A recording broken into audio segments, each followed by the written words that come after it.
Good evening, listeners, brave navigators of the enigmatic and the concealed. Have you ever felt the pull of the unanswered, the allure of the mysteries that shroud our existence? For more than a decade, a unique comic publisher has dared to dive into these mysteries, unafraid of the secrets they might uncover.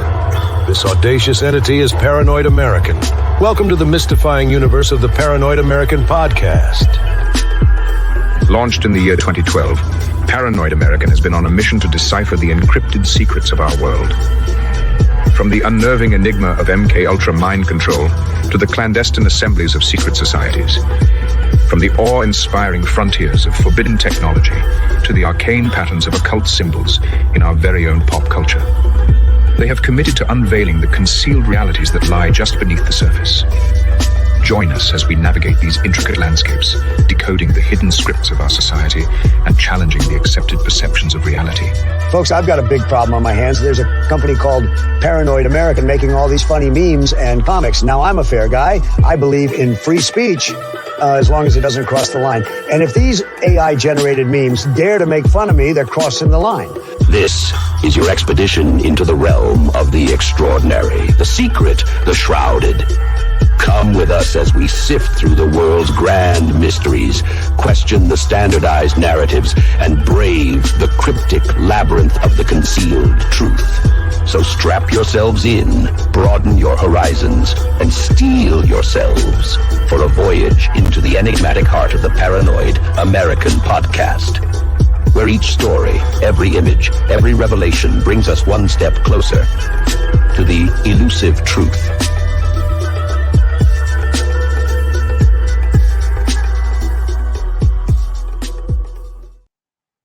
What up, y'all? It's another episode of the Paranoid American podcast, name pending. We'll see what it turns out to be. And today I got a guest named Osaru, and he's from the spiritual Shaderoom. I know you through doing a couple podcasts with Tommy Truthful, Dona, a few others. And I feel like we connected on a couple of topics, and I just wanted to get to know you a little bit more, and I guess just do that through the series of this podcast. So, I just wanted to let you introduce yourself to the audience and, let everyone know where to find you and what projects you got going on, everything. Likewise, brother. Likewise, man. Came across your information. I was very excited to see that there is a other esoteric occult community going on, breaking down information, conspiracies, and things happening. So I was thrilled to figure out that there were multiple cascades of these communities, and your work really caught my eye. And that last video we did, man, people still raving about it, using the same terminology up in my chats on Patreon. Had to look back. I said, what is this? I said, I saw this word. I said, oh, that's the word Thomas had used. I remember it now. Yeah, we're talking about the breakdown of the Dahmer series that we did for on a Truth Mafia video, I believe. Yeah, oh yeah, it was Truth Mafia for the Gilgo Beach breakdown. But that's right. I'll put a link below. Yeah, you were on fire, bro. You were on fire. I think that opened up people to see, what you're capable of with your information. I know you've been doing it very much longer than me. Me, myself, I've only been doing it for about 10 years now. So we're going around 2014, 2015 is when I started. And yeah, just break down esotericism. I consider myself a metaphysician. I get into spirituality, the physics of the soul is mainly what I get into with my information. My Patreon, my YouTube just covers different topics of occultism, esotericisms, metaphysics. And of course, I do the breakdowns of the Illuminati rituals that they've been doing on society, how to get out of the matrix, how to get your mind back right where you need to be. And that's pretty much the gist of what I do. What happened in 2014, 2015 that made you start? It started before then, brother. It's like something just came. I'll say this. I started seeing weird music videos. It seemed like the videos got kind of satanic when Rihanna started as an artist. And I remember her Umbrella video. I was in college around this time, and they were showing the little demon figure, the Rain Man figure. I don't know if you ever heard of the Rain Man in music videos. I think it's prominent. I have not. No, what's the Rain Man? In Eminem had a song called Rain Man, and it makes like a little demon face. But in Eminem is the one that started this egregoric entity. It's like a little metal face with hands coming out of it. I remember in my mind vividly because way back then I was a devoted Christian, so it scared the shit out of me. I was like, "Whoa, what is this?" And we started to play certain videos, and the Rain Man would pop up in different. If you play the video backwards, yep, that's it right there. That little figure right there. So this is the Rain Man. Yeah, that's the Rain Man. Like it showed, I think that's Rihanna or somebody bending down. I can't remember what artist it was, and it makes like a head and a mouth, and all. Okay, interesting. This reminds me of man, I wish I could remember the name off the top of my head. There's this old conspiracy for like the old country artists that you would meet some guy at a crossroads and he would give you like the knowledge. Well, it was like a song that a bunch of country music stars used to sing about selling your soul in exchange for like and I think it was in their Brother Where Art Thou or a few different movies where they kind of allude to it. I know what you're talking about. I know what you're talking about. I can't remember it too, but I know exactly. That was one of my favorite movies, Brother Where Art Thou. But yeah, so that's when I saw the Rain Man. That's when I started to get into the Illuminati stuff. Then I started decoding, and then like 2 years after that, I just dedicated my life into it after coming across other metaphysical teachers in the community. Then I started my own little gig of breaking down little breakdowns and stuff.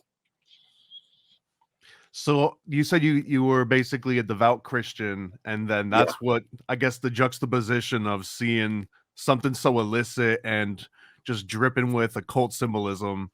That's what made you start noticing it and then want to go deeper into it. What specific was your upbringing when you say devout Christian? Did you have like a Baptist, Protestant, or?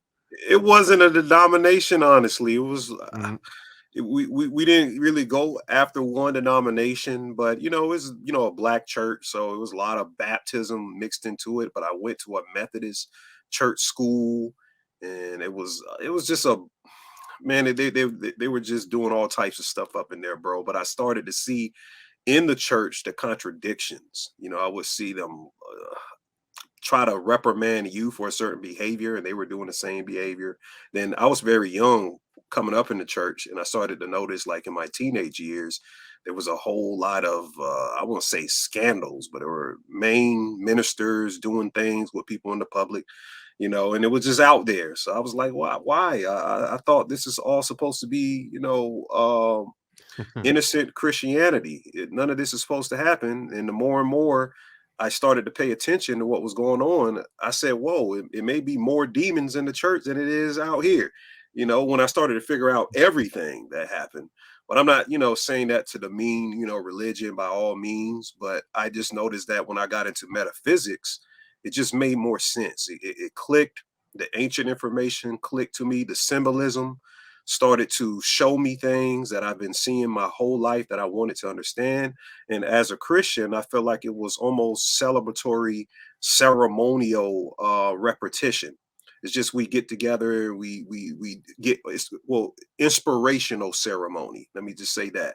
So we're inspirationally getting inspired by something, by means of God, Jesus, or whatever happens in church. But I wasn't expanding knowledge into spirituality. It was nothing spiritual really about it, other than seeing people do the Holy Ghost dance and run up and down the aisles and stuff like that. Yeah, talking in tongues. Talking in tongues, what do they call it? What do you feel about that? Yeah. For now, I did a video like a couple of weeks ago. I figured out that it's kind of like connected to the Enochian text. Like what is it called? The glossia or something like that. Autoglossia, I think. Yeah, autoglossia is something like the light science and the DNA. There's a language that you can speak to certain entities. And I think in church, when people actually say that they feel in the spirit, because some people will lie and just pass out on the ground, so the pastor can look. Yeah, there's an aspect where you're almost pressured to. I mean, I've seen sermons where people are literally saying speak in tongues, like they're yelling at each other to do it. Yeah. So like you've got this pressure to do it. So I think there's some that just are playing the act, you know, they're playing the role, but then there's others that it obviously started from somewhere, and some people really do get possessed by something. So that's Yeah. what you were getting into. What do you think it is? Yeah, because I remember when I was young, they would like put the cross in with the olive oil in my head, and they would try to push you. They'll try to push your head and make you fall back, and then they'll lay a little blanket Yeah, on you. that's that Peter Popov Industries trick. That's where they do, and it's like reminds me of Darren Brown and a lot of stage magicians and stage hypnotists that do the same Right. thing. Right. It's like a pattern break. It's when you do something really unexpected to someone, like coming up to you in church thinking you're going to be really gentle, and if you just give them a quick bop on the head, you know what I mean, Yeah. then all of a sudden you change their mentality and you can give them any instructions. So if you bop them and then be like fall down or fall back, if you're already suggestible, some people are just like, I'm going to go with this. Right, hypersuggestibility. I study hypnotism and mesmerism. I was really much that's a part of my science. Artificial Hell yeah. somnambulism, programming, you know, the sleepwalkers and whatnot. I think that's what's going on with these celebrities now. But yeah, I mean, that's pretty much You're talking my language, man. Because the mesmerism and that animal magnetism, and you just yep, mentioned the artificial somnambulism. That's somnambulism is like an old school way of saying sleepwalking. yeah, But it got like more and more complicated since then, because now we've got different types of sleep. But man, I really think you're onto something. To me, that's at the core of all this mind control and metaphysics and maybe just consciousness itself.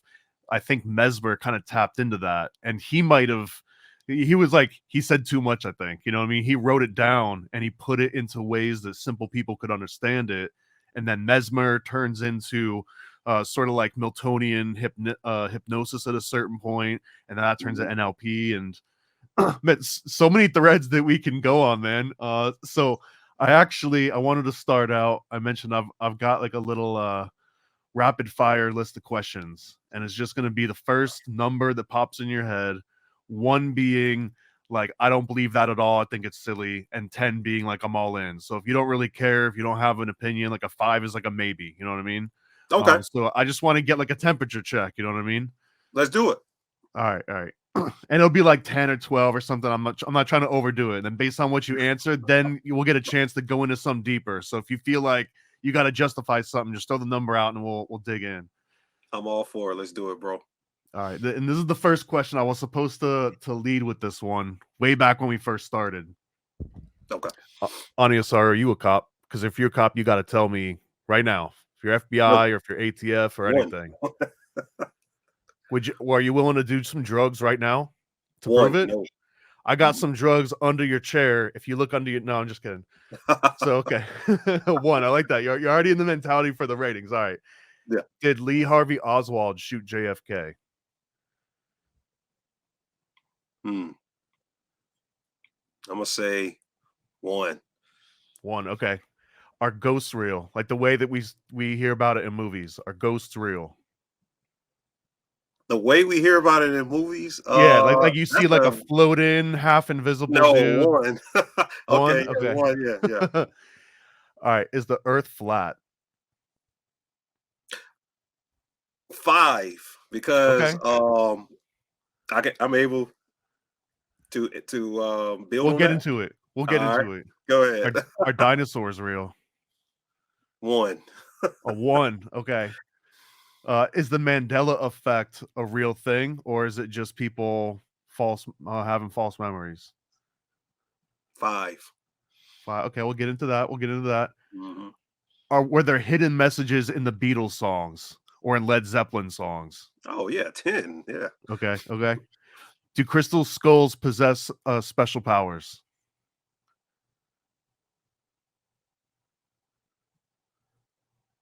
5. All right. Is Walt Disney's body cryogenically frozen? 5.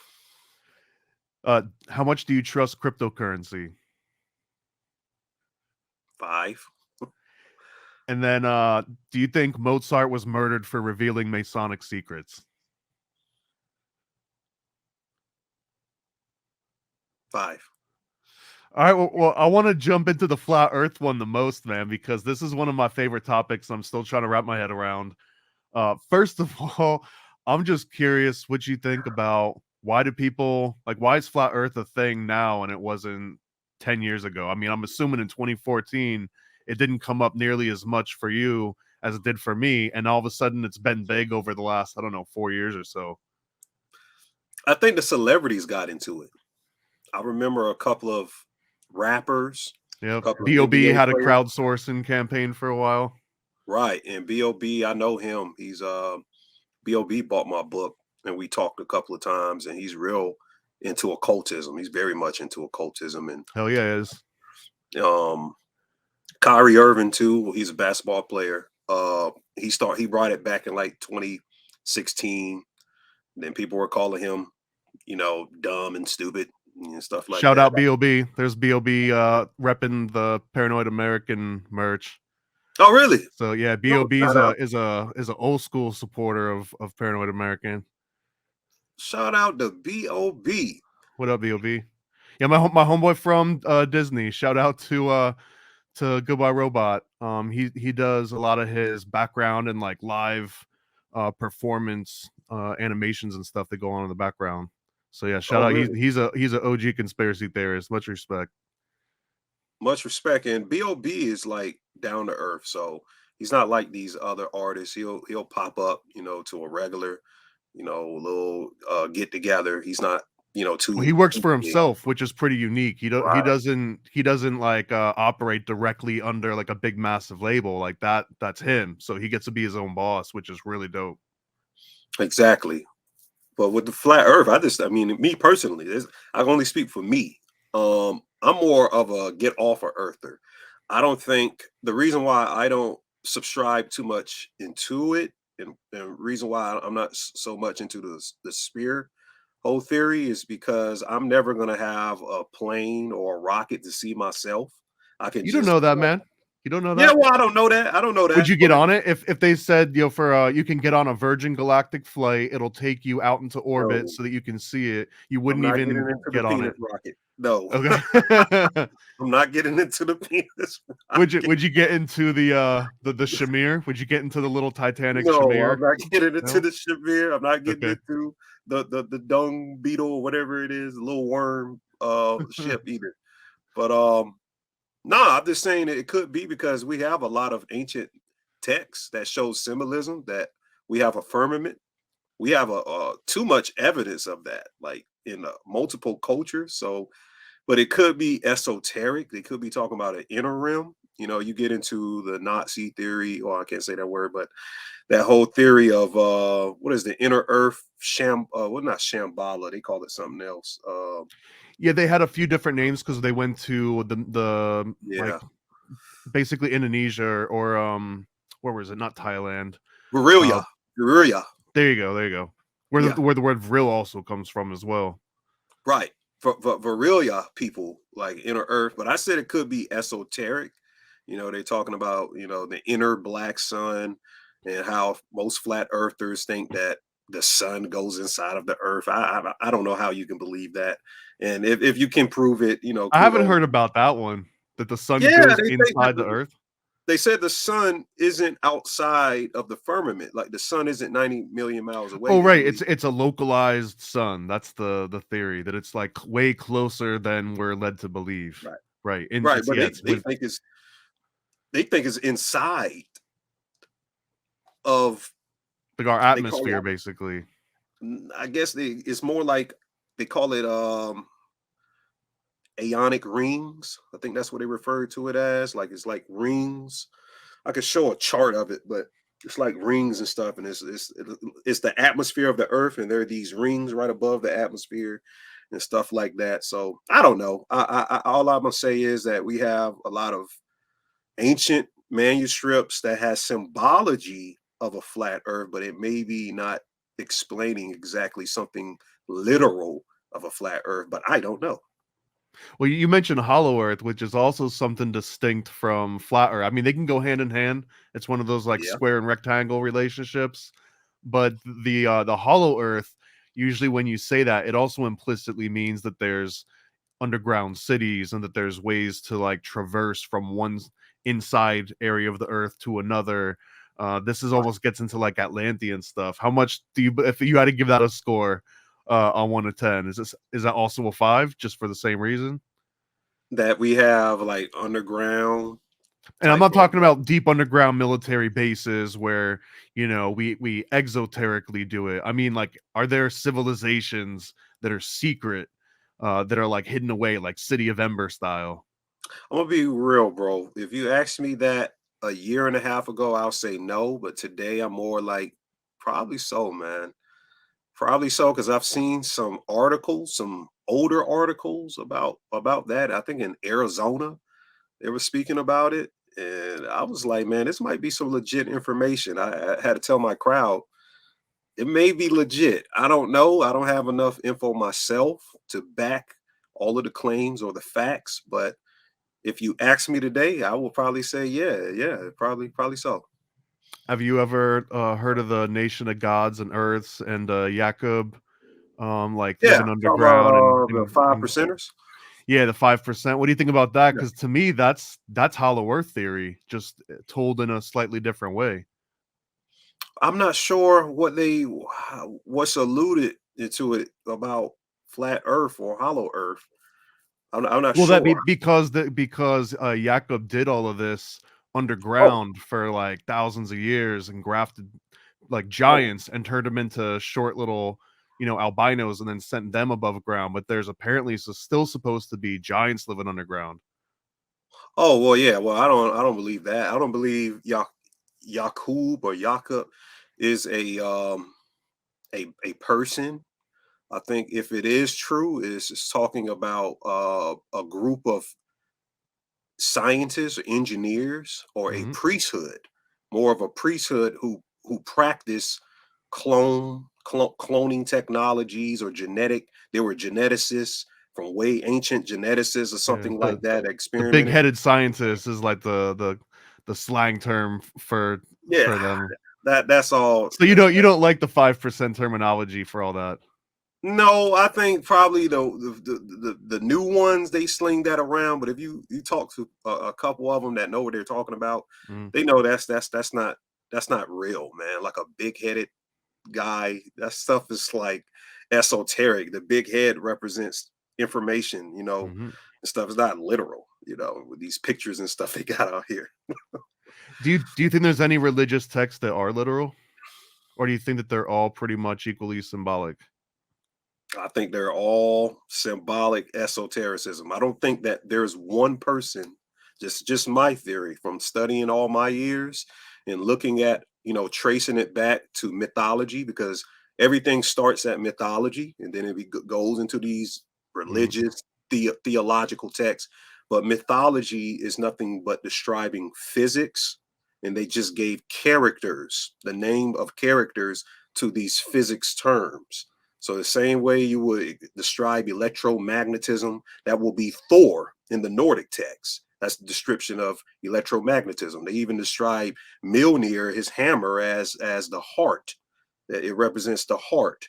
So we're talking esoteric texts, and people over time they didn't understand it. And the Egyptians said the number one evil in the world is ignorance, which is not knowing. So if you don't know it, over time people started to say, yeah, there was a blonde haired dude with a hammer running around striking lightning on people. It sells tickets though. Right, it sure does. So I mean, I think that might be one of the angles that we connect on, maybe without even realizing it, because I'm definitely of the same mind, which is sometimes controversial It to is. assume that all religious texts are just highly symbolic and they're just different types of mythology. And I take it a step further, and I kind of consider modern day conspiracy theories the closest things that we're gonna have to a new version of mythology, because the world is so secular and scientific now that I don't think that like another mythology could kind of arise.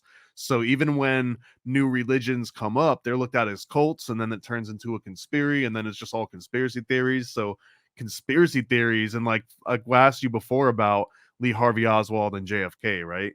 To me, that's mythology now. Like when they look back 1,000 years ago, they'll be like, oh, there was a great battle between the armies of Lee Harvey and JFK or something. You know, I'm grandstanding that a little bit, but I feel like it's just kind of the same thing. But I feel like maybe that's where we connect on that level, and looking at everything as like highly esoteric. Like Book of Revelations, I think, is pretty much as deep with occult symbolism as you could get. So yeah, I mean, Yo, I used to be scared as hell when I was little, thinking about a big, what was it, 10-headed beast coming out of the ocean. from the Book of Revelation, yeah. The Book of Revelations, I'm like, So how do as you a read that now? If you were to sit down and read the Book of Revelation now, what lens are you reading it through? it's just Kabbalah. It's Kabbalah. That's all it is. It's the 10-headed beast. It's the 10 spirit. It's Kabbalah. It's describing Kabbalah. It's describing the 7-headed beast. You know, there was a beast on land. There was a beast on earth. There was a beast. I think we're the beast. I think man is the beast, just like they said 666 is the number of man. And I think the physical realm within itself is the beast. The carbon realm is beast because carbon is 666. You know, anything that exists in the physical has to have 666. So 6 electrons, 6 protons, 6 neutrons, which is carbon. Everything to exist in this physical reality has to have carbon. So this reality, just from, you know, me looking at it, could be the beast in general. I think there's also layered um, ways to look at it, semiotics, to even look at it deeper, because I believe when you said today with mythology, it's actually a term called mythopoesis. There's a guy that sent me a document one time about it, like they're creating a mythopoesis, especially with that Q thing. I don't know if I can say that, so I'm just saying the Q thing. You can say, yeah, and say whatever you want. Okay, yeah, well, QAnon is a mythopoesis. And what did I mean by that? Just like how you have the JFK, oh, in the end, QAnon is very much connected to JFK, by the way. You know, oh, there's a definition. Want to read it? Yeah, so it says mythopoesis is a narrative genre in modern literature and film where an artificial or fictionalized mythology is created by the writer of other literary forms. So they give an example of J.R.R. Tolkien establishing, I guess, an entire world building within, you know, like Lord of the Rings would be an example of this, which is a good, Okay. I think that's a great example, right? So like Lord of the Rings, they find, or Harry Potter, right? They find all the movies and action figures and trading cards and plushies and just everything dedicated to Harry Potter 10,000 years from now. And that's all they find, right? They don't find copies of the Bible. They're like, well, they obviously venerated this Harry guy. That was their savior. And Right, it's because we've developed like a legit mythology. And then it's just up to the future to decide, you know, what they think of us. man, that's so excellent of an explanation of what's going on. So I think that the Jesuits are the writers, or I call them, you know, we identify who they are, but I call it cryptocratic governments, you know, secret societies within secret societies within secret societies. That's how this thing goes. So I think they're the writers. They're out here portraying things. Speaking of Lord of the Rings, the player last year that played for the Boston Celtics, his name was Bill Russell. He was he apparently died. I think he was murdered right after the Celtics. He was the most famous Celtic player ever. After the Celtics lost the championship, he passed away. And his nickname is the Lord of the Rings because he has the most rings in NBA. Yeah, that's him right here. He has the most rings in NBA history. They call him the Lord of the Ring. He has 11 rings. You know, 11 is the master number. And guess what? For the first time in 11 years, when he passed away, the month he passed away, they re-released Lord of the Rings, The Rings of Power TV series.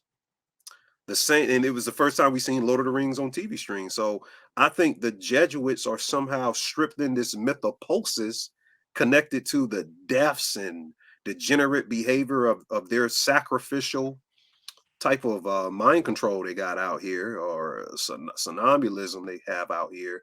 And these people are nothing but characters they're picking, you know? Their basketball team doesn't look like it's very fire. Oh, that's the Jesuits back. Yeah, this is the Jesuits. Yeah, get ducked on all day, man. Yeah. Ducked on all day. But yeah, so that's that guy, and his name is William Russell, and the person who started the Skull and Bones name is William Russell. That's You right. know, Yeah, yeah. That was a relative of Taft. yeah. So they connected, him, Russell. There was another Russell connection a couple of weeks ago with some girl was faking a child kidnapping. Her last name was Russell. You put her name in the gematria. I'm real big in gematria. Her name equals 201. So it just keeps repeating of how they do these things, but they're stringing characters together one by one, and it's like on a thread, and they connect the rituals and whatever stuff they got planned 20, 100 years from now to these people. And this is the William Russell we were talking about a second ago. Yep. Skull There and you go. Bones. And you were talking gematria. I got to show you. This is actually a feature that I just finished it today that I think you might like. So I Cool. got this occult decode site, and for example, if I wanted to type in skull and bones, right? Right. This isn't anything that nobody's ever seen before. A million gematria calculators do the exact same thing, but I've been working on a new feature that it's going to basically search through all the results of gematria across 16 different ciphers and then match any of those values with the values of any other ciphers. So for example, I just got 10,000 matches across 16 ciphers of that phrase skull and bones.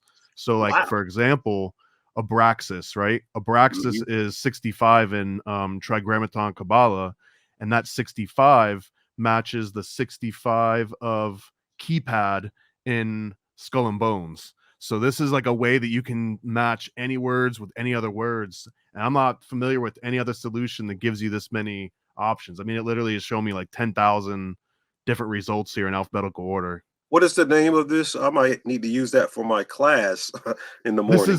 This is occult decode, and I already got a link to you right here on the very bottom. So yeah, Oh use it man, up, man. You're I'm right already there, on bro. here. Okay. You're already on there, dude. I'm linking to the site already. Oh, thank you, bro. If Oh man, you got features or suggestions or anything, you just tell me and hit me up, man, and I'll add them to this thing. great. Yeah, I'm gonna use this. I got a intermediate gematria class to teach in the morning. I'm gonna definitely plug this in. I gotta tell you, the gematria, I try my hardest to understand it, but it reminds me so much of math class and math homework that there's like this tortured, sheltered little like 13-year-old inside of me that like when all the numbers come up, he cries and starts doodling and drawing comics again. So it's weird, man. Like even if I want to snap out of it, as I gotta tell you, as I've been working on this calculator, because I have to get at least the math right to make sure that's the most important thing, is that the numbers add up right and then all the comparisons. But as I was working on this, I started having nightmares about being back in school again. But like I didn't have my books and I didn't have a pencil and I didn't like know where my classes were, and like everyone just kept yelling at me. And I really do think it's just because of all the numbers and math that like kept coming up in this again. So Right. Oh man, yeah, we don't want to send you back there. I often have dreams like that sometimes too. Like, oh man, like the fear of staying back like 3 or 4 times in school. yeah, man. It's Yeah. real, So, man. It was, yeah. So yeah, occultdecode.com, man. Use it up. If you got any features you want to suggest, just let me know, and they're in there. and I think that's programming, because if you look at how school is, it's just like prison. I saw a picture of that once, like their trays of how they set it up and everything. School is just like prison. K through 12 is like prison. Even when you go to college, they don't even teach you how to run a business.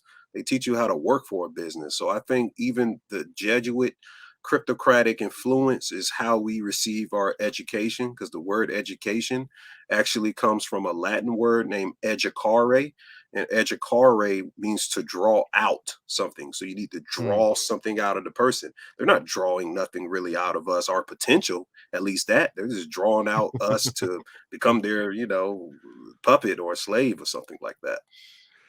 I mean, so I'm actually curious about what you think of education today. If you care about are you familiar with the 7 liberal arts, the quadrivium, the trivium, and Yes. all this?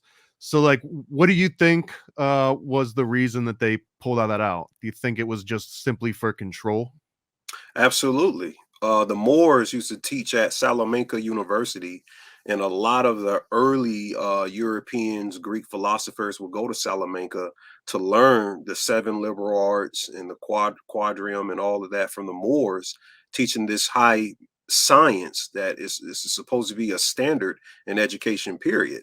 They don't want you to be able to think for yourself, because as soon as 100 people think for themselves, they realize that you really don't even need countries to function in your own functionality. You could just form that under yourself. You could start your own nation. You can start, building your own type stuff. And they always want us to think that we have to go through them and their establishment for us to do something great. We could be building our own computers, have our own factories, doing whatever we want to do, inventing something that they never even thought to invent. But what they do, they recruit people like you and me, people who have that mindset to think outside of the box, and they give them a buttload of money just to suppress and to control them, and to keep the money, circulating through whatever, they have going on in this whole rig thing. So I think that's really what it is. And I gotta say, I'm probably guilty of that too, but I don't think it's, at least in my opinion, I want to know what your opinion is on this, but I feel Mhm. like it's not that the government has to come, or like Facebook has to come and bribe you and be like, never talk about this, whatever. What they do is they'll just be like, hey, we'll give you this much money, but you have to deliver these unrealistic expectations. And realistically, you're not going to have free time to do anything else you want. You're not going to be able to create art or question your surroundings or participate in like social movements, because you need to be working. You've got to be in a Yeah, meeting between those hours. And I feel like yeah. that's the real modern world version of bribery. It's just like, sit in that office and you get this paycheck, and don't participate in, don't say anything stupid, don't voice your opinion, don't have controversial opinions. Yeah, that's what it is. Time for creativity. Um, that's the biggest thing, because all of us who have to work a 9 to 5, let's just say you didn't even have the ambition to start your own company or to do something outside of just working a common 9 to 5. You're working so hard, because even today, 2023, a 9 to 5 ain't what it used to be. You used to be able to get by, supply for your whole family. Now you need about another person working in the house doing a 9 to 5. You need multiple Well, yeah, incomes. you better have a couple 9 to 5s, unless it's beyond, minimum wage or Exactly. Well, gig yeah. Well, economy. oh, yeah, you're not surviving on minimum wage day, but Mm. let's just say, even with the common, I think like the average male in America makes around $30,000. There's no way you could survive in America with $30,000 a day. And there's no way. Even on the if your rent was $800, you're not surviving, man. So it's more, they put that pressure on you, and then you have to work so hard. You go to sleep. You have to catch up with your sleep, and the time that you're spending sleeping is the time for you to create something outside of what they have you pouring into their companies and everything. So it's just a big cycle.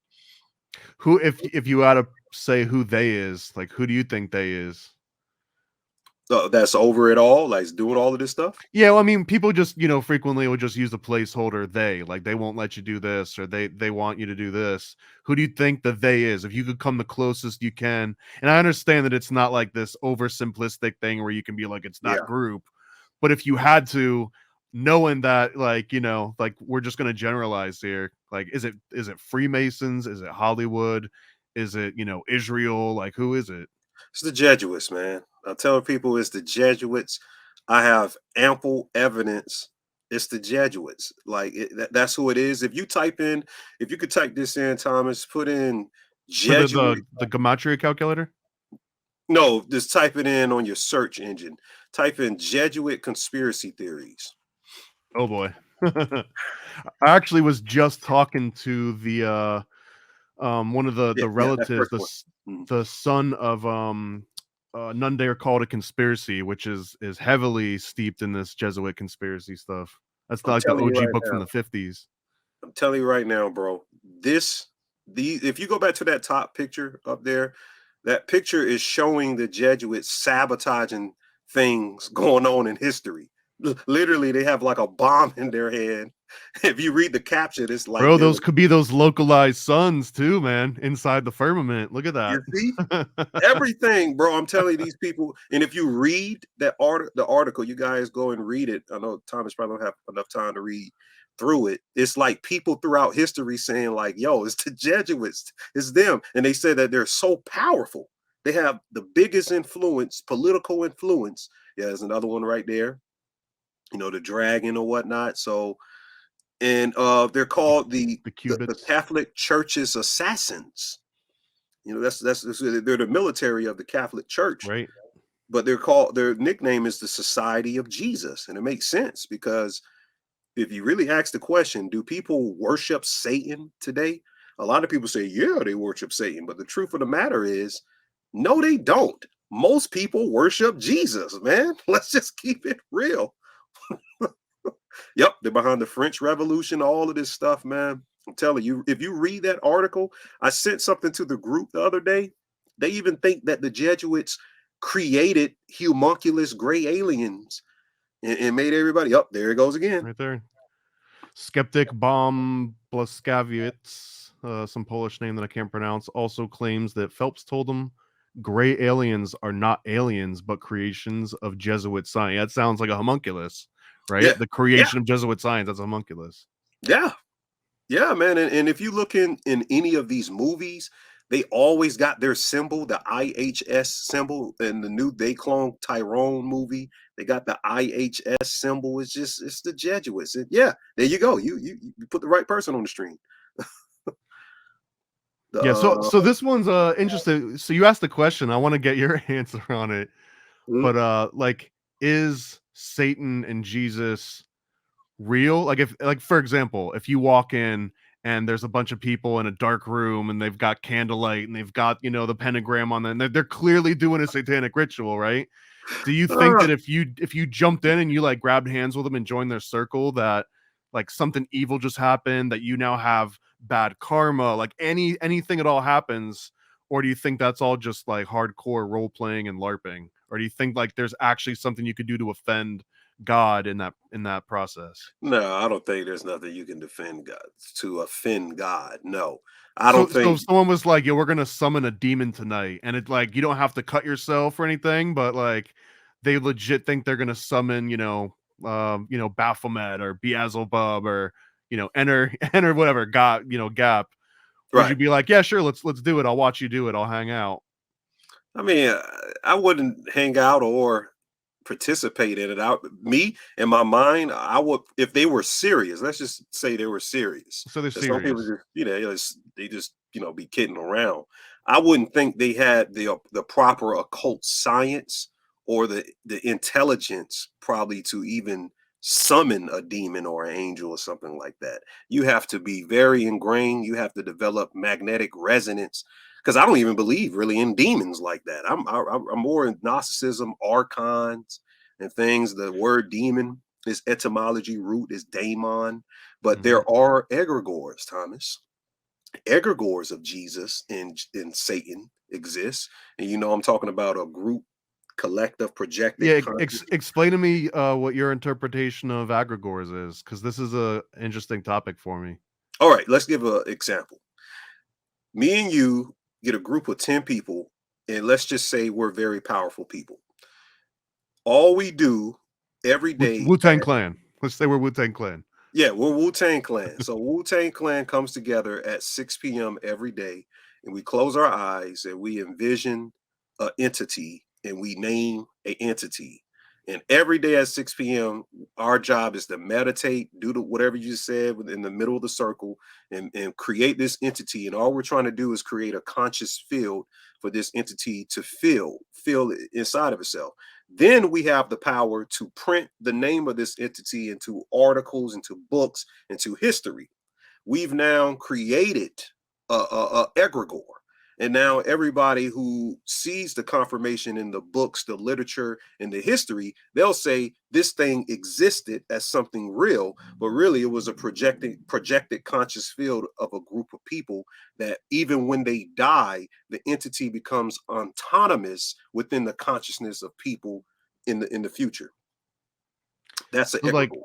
So if you got like a bracelet that says "What would whoever do?" the whoever is the egregore, right? Because it's like a person that may or may not even have existed, but you're saying like they did exist. What was going through their mind? How would they make a decision here? So would you Right. consider like Walt Disney an egregore? Well, his astral, whatever we can remember of him past him leaving the body, can become an egregore. So his astral form is a memory. That's all. What the astral plane is, a memory. How we hold on to our ancestors is through the astral form that we instill in our memory of them. So in our memory, yes, in the Disney family, there Walt Disney does exist as an egregore.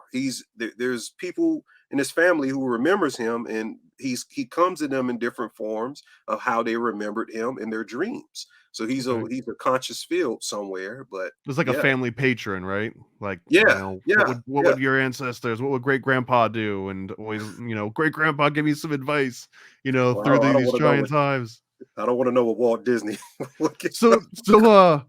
you mentioned a little bit earlier Enochian magic, and then you Yeah, mentioned kind of like agregores and daemons. So, if you don't believe in the conventional like angels and demons, I guess the way that a lot of yeah. people seem to describe them, what do you think about King Solomon and his magic seals and the ability to like take these seals and use it to rule over, I guess, what we could call an egregore or a spirit or a daemon as opposed to a demon? Do you think that was also all symbolic, or do you think there was anything real to some of that? King Solomon never existed. Hmm. King Solomon never existed. Hiram Abiff never existed. These are, again, like a conscious energy form for a person to assume authority of. It's like the degrees in masonry is also degrees in consciousness within yourself. So you're striving to become Solomon and have control over the Goetia. That's what they're called. These 72 demonic spirits of the Shem Hamfarash. Right. Or the lesser key is of Solomon's another version of it. Exactly. And what that is the 72 demons. There's 72 demons, there's 72 angels. And together is the 144. And what they're speaking of, you ever heard the saying that you only use 10% of your brain? Mm. The 90% of your brain is the Goetia. It's a force in the subconscious plane that we neglect because we're not taught how to use the subconscious plane for ourselves. The magicians, the Jesuits, these black magicians studied the Moorish science, the Egyptian science, the uh what do you call those people that worship stuff in the forest they demonize so much? Oh, you mean Wic- like Wiccans and druids Wiccan. and nature magic and There's something called chaos magic. Chaos magic is, I'm gonna take a little bit from the Wiccans, I'm gonna take a little bit from Yoruba, African people, I'm gonna take something from the Native Americans, I'm gonna take something from over here, and I'm gonna just use it all. And it's I'm like a the I don't know if you heard of a suicide when you go to like the drink machine and you just put like some Dr. Pepper and some yeah, yeah. Coke and some Sprite and some root beer. Yeah. Yeah, yeah, yeah. It's kind of like you just get it. But there's a formula that you see identical in each system. You'll find some type of identical thing in each system. Just like you can find the myth of Jesus in Egyptian mythology of Heru. You'll see some similarities there, and you'll see it in other like Quetzalcoatl here in America. You'll see some things reminiscent of how they said in the Bible Jesus' life went, also Osiris and stuff like that. So what they've done, they created this magic system, and they've learned how to tap into the 90% of the subconscious plane. They learned that, and I don't say they've mastered it, but they're damn good at it, and they're teaching their generations of kids that's connected to their orders how to carry this off into the next generation. This guy's picture came up when you were talking a little bit earlier about Hmm. the mythopedia, or I can't remember the word already, but it's when you make like an artificial mythology. It had a picture of Joseph Campbell there, And what you're talking about now reminds me of his book Hero of a Thousand Faces, where he just shows here's this cyclical archetype of a hero that every single god kind of fits into this exact same story. So you got virgin births, you've got attempted, unalivement, you've got being exiled from your city, fall from grace. So like this kind of follows this whole sort of storyline. It's almost a formula. I mean, I would say it's a mathematical formula almost. Yeah, this is Union parapsychology, and each and every one of us, we live our own personal mythology, and the mind within itself is going through this dissecting of how that map, the hero's journey is going on. This is the only thing that we're going through within our life, and everything that we're experiencing between different people. If you look at this chart that's being shown right here, you're going to see in the description of these things, some people describe it different ways, but it's happening to you every day. So I'm curious. We also were talking about dinosaurs a little earlier, and you gave dinosaurs a 1, bro. So I want to know. So first of all, a qualifier. I understand if the 1 is like how the Tyrannosaurus Rex is presented at the Museum of Natural History, and here's exactly how the bones are laid out and all that. Like if they got it a little bit wrong, or if there's a little bit of financial investment to make sure that someone's not like, oh, actually you missed the part, or that thing goes over there. Like, is that the 1, or is the 1 like they never actually existed, the bones are completely fake, or the bones came from like a different species entirely? Like, where are you at on this? I want to know more. The bones are fake, man. I'm sorry, bro. Like just like from scratch, someone just sat down and was like, I'm gonna make a fake bone. And tell me more, man. Tell me more about they plagiarize a history of these reptilian beings. If you look at the bone structures, some people, there's some books you can find. I could actually find one of these videos that I looked into. It was a guy way back then. I can't remember his name now, but he was very prominent in the whole what is the study of dinosaurs, whatever the study of dinosaurs. He was a very, very prominent name. And he was saying that the dinosaurs were the bones was fabricated. They were buried in certain places for certain people to be able. Certain powerful people will get the chance to name a dinosaur. So they'll say, "Hey, we've buried this bone, these fake bones here. You can take your team of excavators or whatever you call them and go there and dig them up, and we'll let you name this dinosaur, and we'll let you name this dinosaur, and your families will be set up of being the family who named the Stegosaurus from now on in history." And really, these bones are all fake. They're not authentic. And you see, they ask, is it fake? Is it fake? If you got to ask the question, absolutely they're fake. Now, I'm not saying that there haven't been large reptilian beings that ever walked the earth, but I think the dinosaur theory, they never show, one thing I noticed, they never show the Tyrannosaurus penis, or whether it has a vagina to the female, that they never show that type stuff. Even in pictures, when you look up in books, they never show the procreation of how a stegosaurus would. Yeah, you see, go to that picture right there.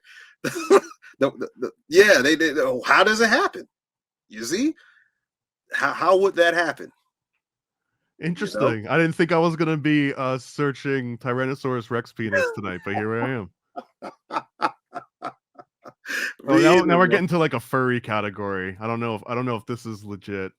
Yeah, now they get into that. But yeah, bro. I mean, I don't know. I mean, it's a valid question, man. I guess that is a good question. What would the oh, look at that. Is this is this the anatomy of dinosaur sex? Oh Lord, here it goes. Imagine being the scientist that's like, okay, we got to put together this new display for the kids. Yeah, there's somebody high up. Hey, you better get those. They're asking questions about how they're doing this. You better put something together for them. And type it up. Dinosaur necks. Yeah. What about these dudes? Right. What about the Brontosaurus? Yeah. How would they actually? That's a good question, man. It would have to involve the neck, right? It would It have to. has There's no to. other. Yeah.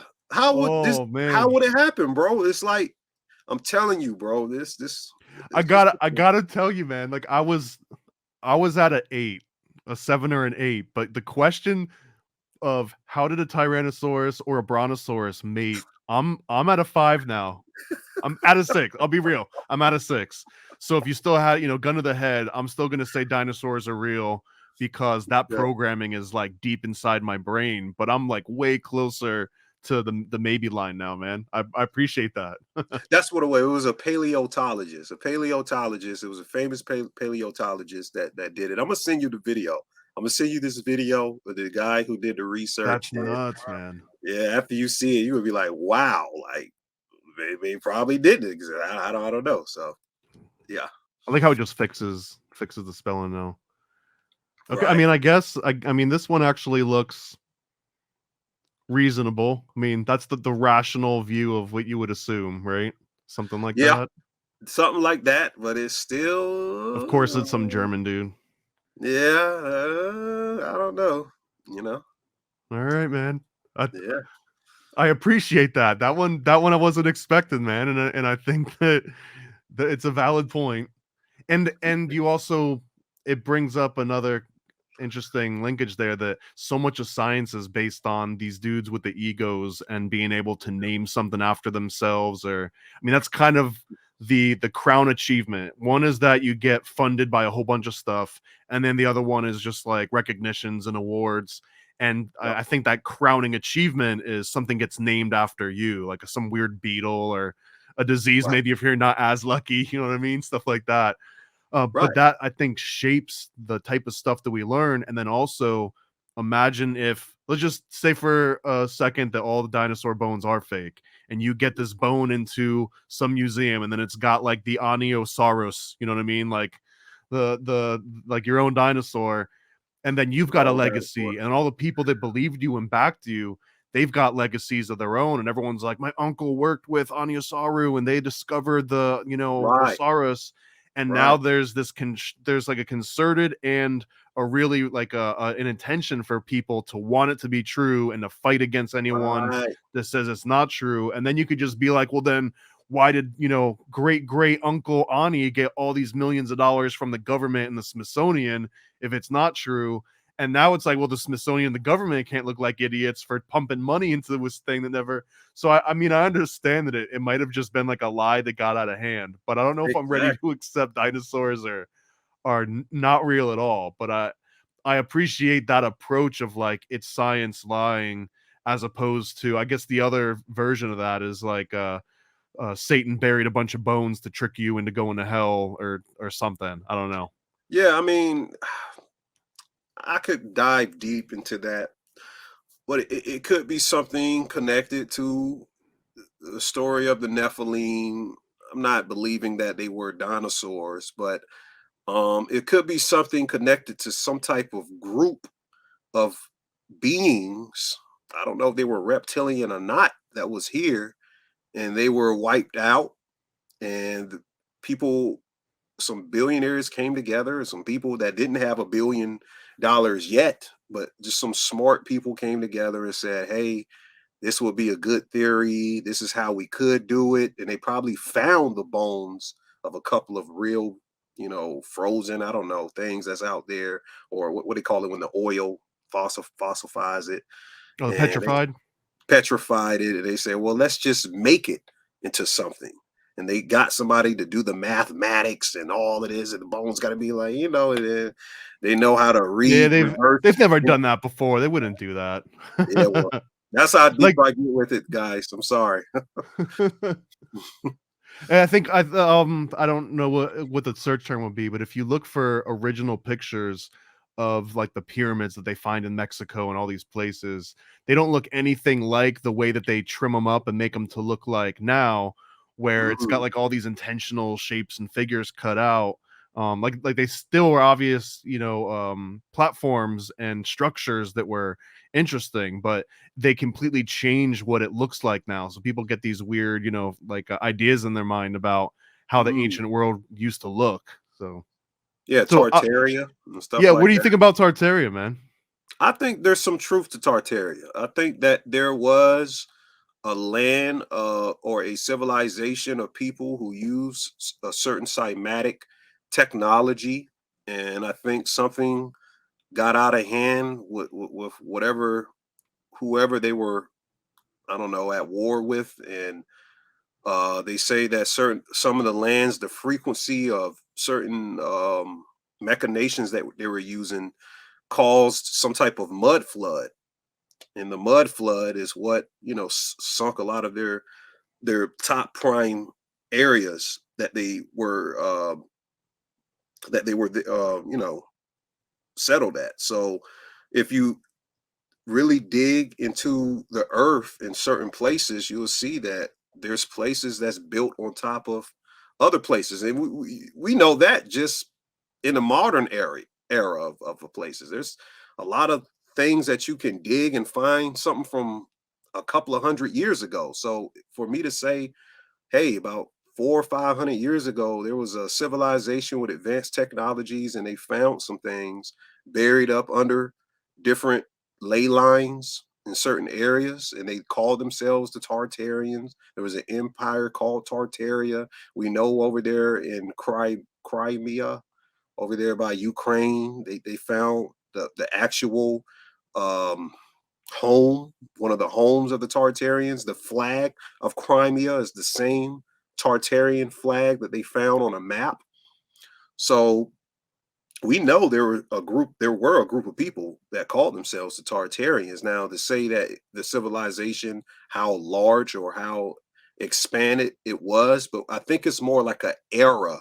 When we say Tartaria, we're talking about an era of a certain advanced technologies that people kind of found evidence of. But yeah, if you ask me, I think it was advanced technology, and I think that there is civilizations buried up under other civilizations if you go digging far enough. Yeah, a lot of people have different interpretations on like what Tartaria is and means. I guess the one that I feel most comfortable relating to is like the Phoenicians. Like you might have Hmm. been a Phoenician, but that didn't necessarily even say what country you're from or what gods you believed in. It just kind of referred to the fact that you were maybe a maritime trader, or if not, your livelihood depended on maritime trade, and therefore you were kind of a Phoenician, aka I guess a Canaanite, depending on like where you're coming at it from, or Punic. If it all depends on the region and the time period they're talking about. And I guess Tartaria was like that, but it's for like Eurasia Minor, I guess, or like part of like Russia, modern day Russia, Croatia, Ukraine area. So Right. I guess what kind of technology do you think the ancient cultures used to have? You mentioned cymatics, Hmm. so like being able to levitate really heavy objects and create huge megastructures, right? Is there Yeah. anything else that you think they had? Do you think there was like teleportation or flying or lasers or any other thing that's like super cool? I mean, it's possible. I'm not sure evidence of teleportation. If it was teleportation technology, it was more metaphysical, hyperdimensional from a Like point astral projection? projecting out of the body, more Mhm. of a teleportation. Maybe they had some type of intergalactic commerce dealing with that in portal physics, dealing with how portals can open up specifically inside of the person. Because I think we get too much into literal things, CERN machine, all of this stuff out here. Are they going to be able to open portals? The portals are mainly inside of the mind and our etherical bodies, I believe. And I think they had access of how to get into other levels of the etherical and astral body, definitely. I also think their science or their comprehension of the science they had with alchemy, they could produce certain what would you call it? Substances that will cause things to float. Like I read in a book one time that there was a alchemy of creating this white dust. And if you rub the dust, it was back in like Egyptian times.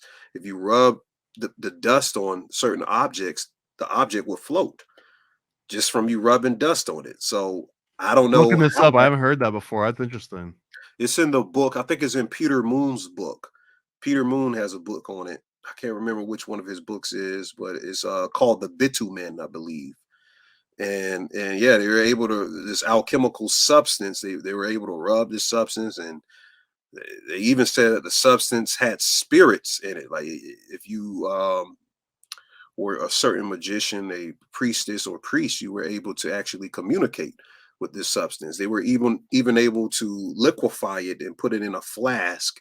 And they said that whole Aladdin thing with the jinn came from this substance called, it was called bitumen occultum. And the word occultum is your pre-word before you get virile, from what I read in the theosophical text. So I think they were able to use alchemy on a level that connected on a intergalactic spiritual level, and that's how they got their technologies, the communications between the sciences that they use were giving them abilities to understand physics of things that today I think is bitumen,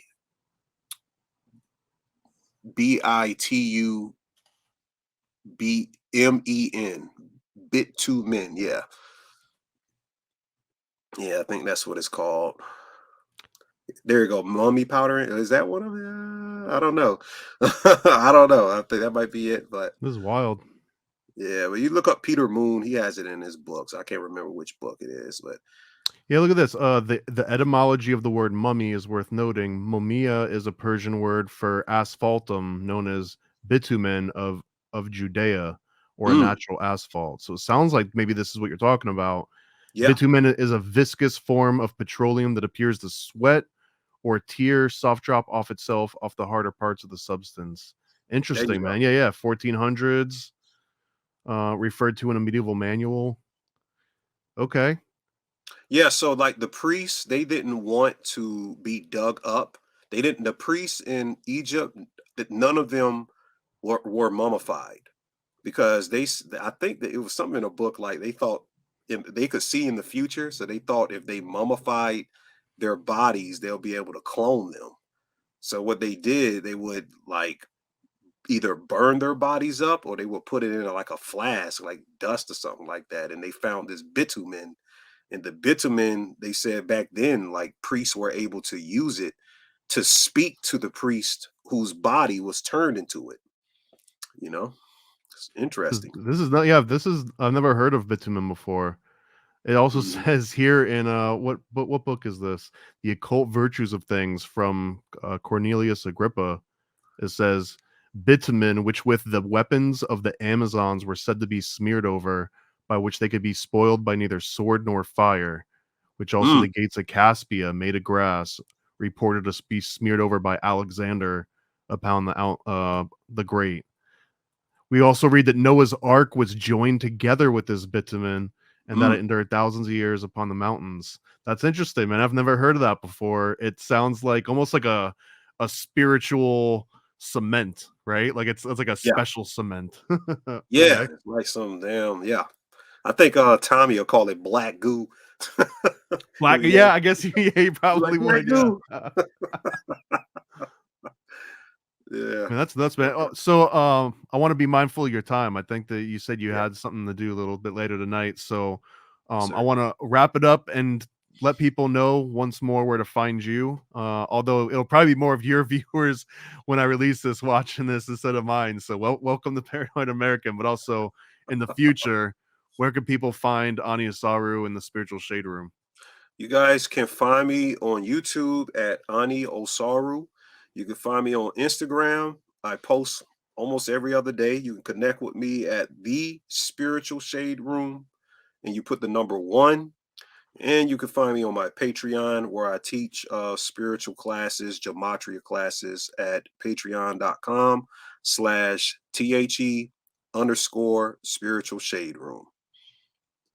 There you go. And then here's There your you go, link right there. tree too. We got all your different links there. Yep, that's it.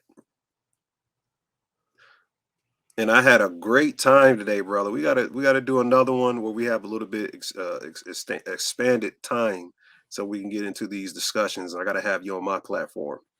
Yeah, man. I mean, this was just like a quick introduction to get to know you, for my audience to get to know you. But I feel like we got some research projects in our future where we can go deep on a few topics that no one.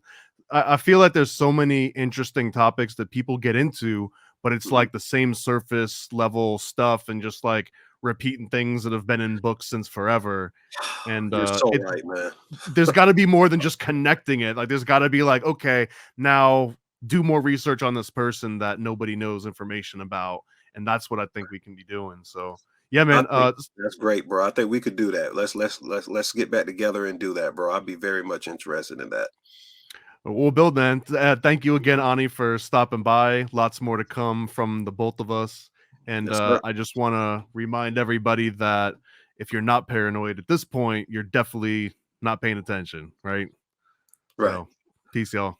They said it was forbidden. They said it was dangerous. They were right. Introducing the Paranoid American Homunculus Owner's Manual. Dive into the arcane, into the hidden corners of the occult. This isn't just a comic. It's a hidden tome of supernatural power. All original artwork illustrating the groundbreaking research of Juan Ayala, one of the only living homunculologists of our time. Learn how to summon your own homunculus, an enigma wrapped in the fabric of reality itself, their power at your fingertips, their existence, your secret. Explore the mysteries of the Aristotelian, the spiritual, the Paracelsian, the Crowleyan homunculus, ancient knowledge lost to time, now unearthed in this forbidden tale.